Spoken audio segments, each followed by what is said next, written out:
So Doreen, when we met, it was obviously, what you were seeking was justice for Stephen, but it's over the years, it seems to me it's broadened out. There's a much deeper sense of social justice that you're fighting for across the board. Yes, I think practically everything I do is around social justice and injustice. I think one of the things that I presume brought a lot of it more to light is around the Windrush. And because I think a lot of times still people are still not getting the justice that they need. It's still a problem. No, and I think that's really important because it wasn't many weeks into the pandemic before people started saying, hang on, there seems to be a disproportionate impact here on different communities, and particularly the Black, Asian and minority ethnic communities. And that's when I called you up and said, would you become my race advisor, which you did. And I'm really grateful to you for that.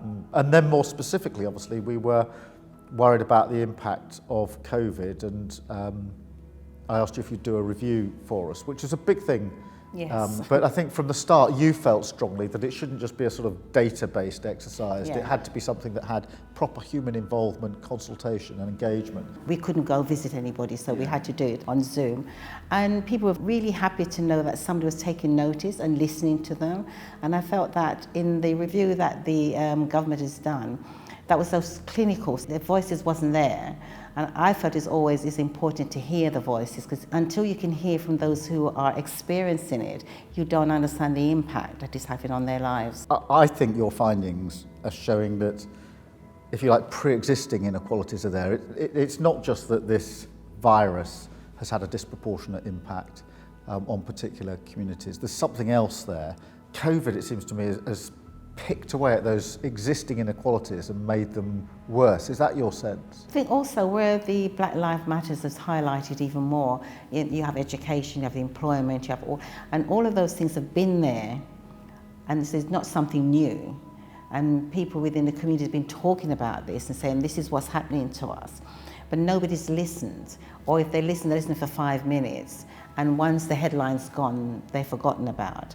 And I think what's happened within the pandemic here, those people still have to go to work because they don't have that secure blanket underneath them. So they're kind of exposed more. They're more exposed. So on the front line. You have the bus drivers, the taxi drivers, nurses who have to go into it because they don't have a choice. Yeah. So this can't just be explained in terms of health explanations around the virus. There's obviously other issues there, the structural issues, the inequalities, the exposure of particular communities. Exactly, and I think even when you hear the Health Secretary talks about, people they need to stay at home, they don't have a choice. And do you think Black Lives Matter has really broken through this time? Because I get a sense that people have absolutely noticed in a different way that has made people think, actually, I do now see it, I do get it, that these injustices now have to be put right, that we can't go through this pandemic, we can't have reports like your report and then go back to business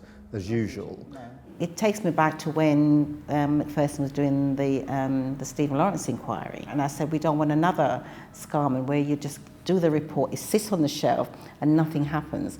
And I feel that with this review, we want to make sure that there are some actions that you do follow through with it. Otherwise people think, well, why did we bother give you our time? You're right, the follow through from that. There's big criticism of the government, which is there's just no follow through on this, that commitment to actually change things. So you don't need to have 100 recommendations, you need to have some really strong ones so you can actually say this is what we want to see happen.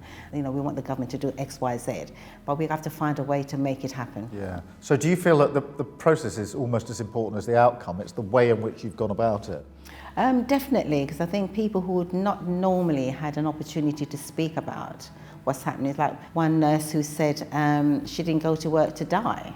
So it's important now that we change the structure within society to make sure those voices and those people are recognised for the injustice that's been happening. No, and I think that's really important because that's the sort of DNA of the Labour Party, a party set up decades and decades and decades ago, at the time to sort of give working people a voice in Parliament, but then over the years broadening and embracing a much wider sense of social justice whether that's racism or other forms of discrimination, and recognising that that's part of the same fight. And I think that's allowed us to give a much clearer vision of what a better society looks like. If you make racism right, it's right for everybody. We live in a society where all of us should be working together. And for me, I've always think about it like that. There's no point, there's a them and us. I'm hoping that within the Labour Party, that, you know, being the race advisor, we can highlight, we're not saying that we have a chip on our shoulder, we're just looking for justice and equality. That is all that we're asking for, nothing more. And I think society needs to make that happen. Yeah, justice and equality, they're almost the first words I ever heard you say when we met for the very first time. So I'm so pleased that we can use this report as a launch pad for what we need to do in the Labour Party and beyond to actually tackle these structural inequalities once and for all. So thank you so much, Doreen. Okay, thank you.